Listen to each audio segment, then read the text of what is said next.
Hi, I'm Rafi Reed, and I'm a licensed professional counselor associate. This is the second video in this series, Parenting with Less Stress and More Joy. So first of all, I'd like to point out that parents can select a thoughtful response. So when a child behaves in a way that is disappointing, frustrating, annoying, or even infuriating to a parent, it's normal for a parent to feel an internal emotional reaction. And this may even be a very intense reaction. However, there is great power in pausing to select a response to your child that is kind, respectful, honest, and strong, modeling for your child the kind of adult you're hoping that they will grow into. And some struggles are healthy. A natural reaction for a parent is to immediately remedy any situation that a child brings up as a concern. This is what we're supposed to do when our kids are babies. They cry, we fix it. They cry, we fix it. However, when the parent of a slightly older child helps, teaches, or otherwise attempts to solve the concern, the child may learn, I always need my parent to do things for me.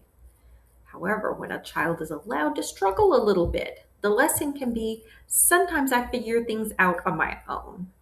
So a little stress can be healthy for people.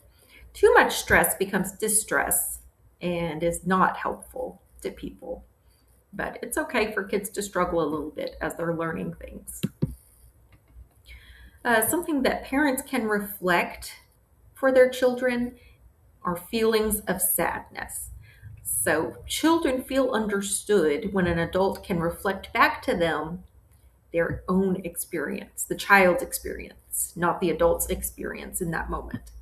So taking a moment to be with the child during a moment of struggle can be more powerful than swooping in to save the day. So when a child experiences some rejection from another child while playing at the park, your child starts to withdraw with a trembling little chin, a parent can say, "You seem sad." Anger, that's another important emotion that humans experience. So all emotions are natural and normal, including anger. When children are allowed to express anger in non-harmful ways, it eases the internal buildup of anger that can cause long-term problems. I'm sure many people have heard of the term anger issues. This is internal buildup of anger that comes out in harmful ways. So when a parent says no to a piece of candy before dinner and the child furrows an angry brow, the parent can say, "You're really mad at me right now. You really wanted to have that candy, and it seems unfair to you that I won't let you have that candy.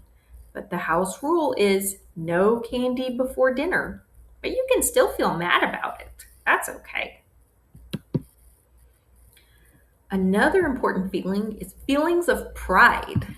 Feelings of pride and a strong effort can be encouraged in children. When a child spends a long time drawing a picture and then coloring it in, a parent can say, "You're really proud of your picture."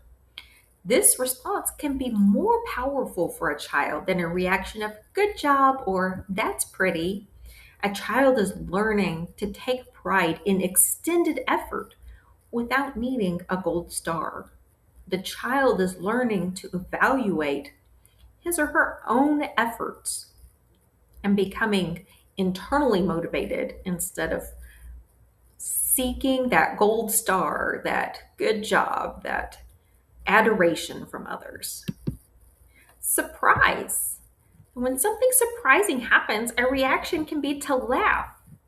However, laughing when a child feels surprised could miss the child's experience of it not being funny at all. A child might even feel like they're being made fun of or being thought of as a little baby, a little child. So when a child's tower of blocks comes crashing down and a parent sees the child blink and draw backwards, the parent can say, "That really surprised you. You didn't expect those blocks to come tumbling down right then." Enjoyment. The most personal experiences can be those of preference. In getting to know what sensations a child enjoys, the child is getting to know the self. Parents can respond to a child's enjoyment even if the enjoyment is not shared by the parent. A child showing signs of delight while playing with slime might resonate with hearing, "You really like how that feels on your hands." It's important to remember that just as the child's feelings are important, the parent's feelings matter too. And sometimes a parent and a child feel very differently about the same event. When a parent shares a unique perspective, the child begins to learn everyone has a different experience. A parent could say to a child, "You really like to play with slime, but I do not like that feeling on my hands at all." Both experiences can be valued in the same family. This information is based on child parent relationship therapy. And again, when the word parent is used, this is used interchangeably for caregiver, guardian, grandparent, any adult caregiver figure involved in the lives of children.